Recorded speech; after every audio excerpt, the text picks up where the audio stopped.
All set whenever you're ready. All right, guys, we'll be right there. Sounds good.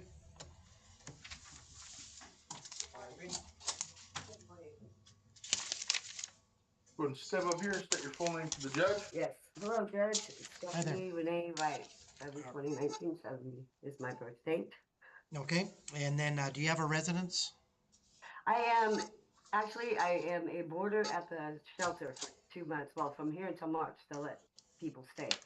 So The 1101 B line is no longer North B line is, or excuse me, 1107 is no longer a good address.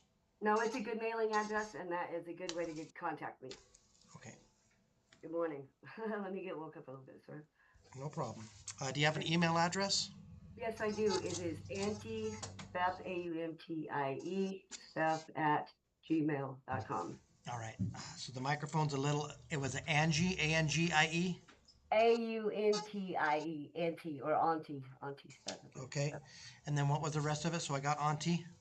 At Steph, STEPH, at gmail.com.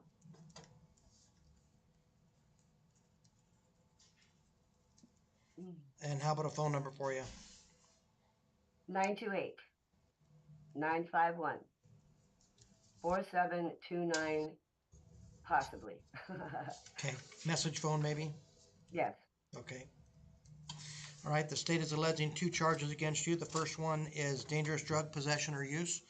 The second is drug paraphernalia possession or use. Both are felony allegations that you have the right to remain silent, right to counsel, and right to trial. I've scheduled you for a preliminary hearing on the 22nd of December at 4:00 p.m.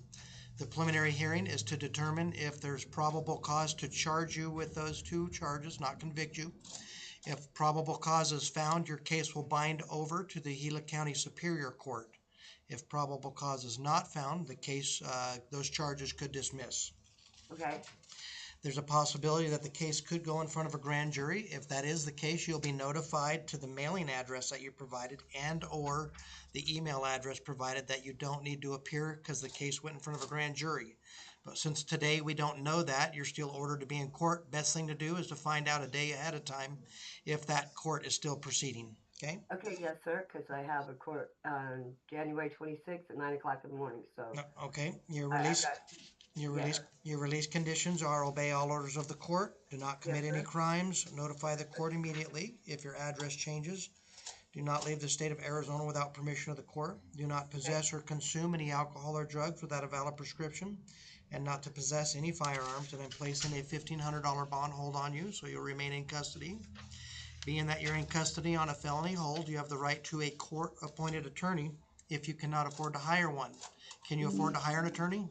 I can't afford $1,500, sir. Can I explain something to you real quick? In a moment, I'll let you, let me just get through the process. So what I'm going to do, Ms. Wright, is send you a financial statement that if you want to exercise your right for a court-appointed attorney, complete that statement, and then the prosecutor has 48 hours to file a formal complaint against you. If they fail to file that complaint against you within 48 hours, then you'll be released on your own recognizance and will not have to post bail. They can file the case at a later time per the statute of limitations. If they do file the complaint and you qualify for the court-appointed attorney, the court-appointed attorney will be assigned at that time, be made aware of your charges, of your in-custody status and your bond, and be in touch with you regarding all of those if the complaint does file. Do you understand that portion? I think so. Okay. So I'm in custody for 48 hours for them to determine whether or not they're going to file felony charges, correct? Correct. Okay. May I please have permission, if it is okay with them, because there's nobody here, to stay in Payson. It's very difficult when I have to go all the way to Globe and then come all the way back. I understand. Yeah.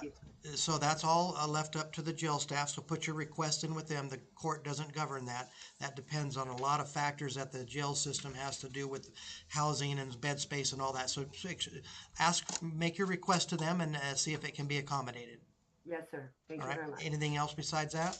No. Okay. I understand what's going on now. Okay. That's all I have for you. Have a good day. All right. Thank you. Thank you, sir. Send it to you? Yes, sir. That's fine. Okay. Thank you. Bet.